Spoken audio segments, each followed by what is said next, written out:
In Ecclesiastes, the third chapter, says, "To everything there is a season, a time for every purpose under the sun, a time to be born and a time to die, a time to plant, a time to pluck what is planted, a time to kill and a time to heal, a time to break down, a time to build up, a time to weep, a time to laugh, a time to mourn, a time to dance, a time to cast away stones, and a time to gather stones, a time to embrace and a time to refrain from embracing, a time to gain and a time to lose, a time to keep and a time to throw away, a time to tear and a time to sow, a time to keep silence and a time to speak, a time to love and a time to hate, a time of war, a time of peace." We often look at these verses and we may use them as an excuse that, yes, there's a time for everything, but there's really no time for anything if you're going to do it without God. And Solomon tried many things of life, many different experiences, and found that they were all vain, vanity, empty, without God. There is a time to be born, and no man can choose, of course, the day he's born. And really no man can choose the day he's going to die. But you know there is a correct way to give birth. Any of these things that we're going to do here must be done according to God's will, according to God's way, under his direction and orders and commandments. No man can choose the day of his birth, and he cannot help how he comes into this world by whatever means his parents chose.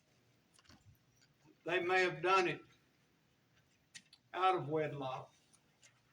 They may have done it in wedlock. But if we are going to have a family and give birth and bring children into this world, we need to do it in a correct way. Hebrews 13, verse 4 says that marriage needs to be honorable, the bed needs to be undefiled. We need to have families under God's guidance, under God's commandments. Because if we choose to have families apart from God's commandments, apart from God's guidance, it's all vain and empty. And we're not teaching our children correctly.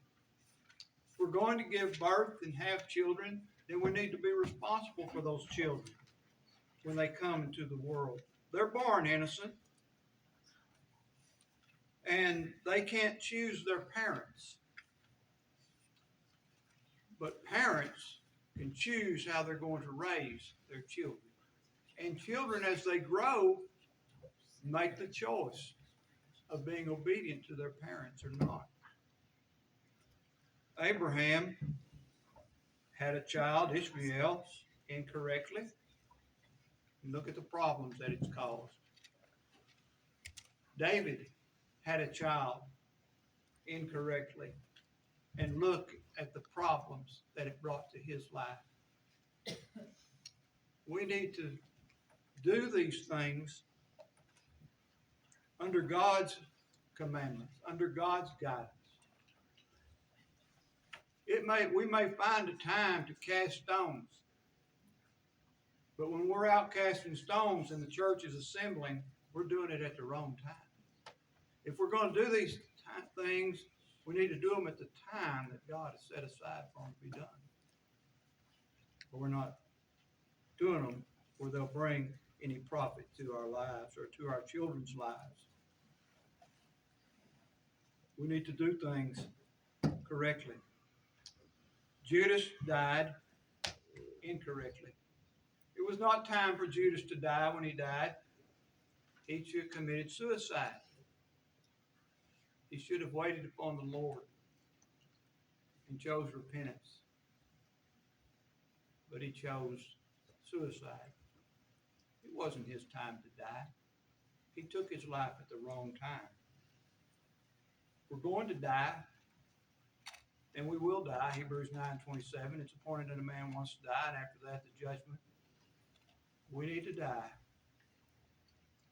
as men would die, and women would die properly in accordance with God's will as Christians in the Lord, and not follow the pattern that so many choose in our world to die out of Christ. So let's make sure that we do things. If we're going to do these things and we find a time to do, make sure it's at the correct time under the commandments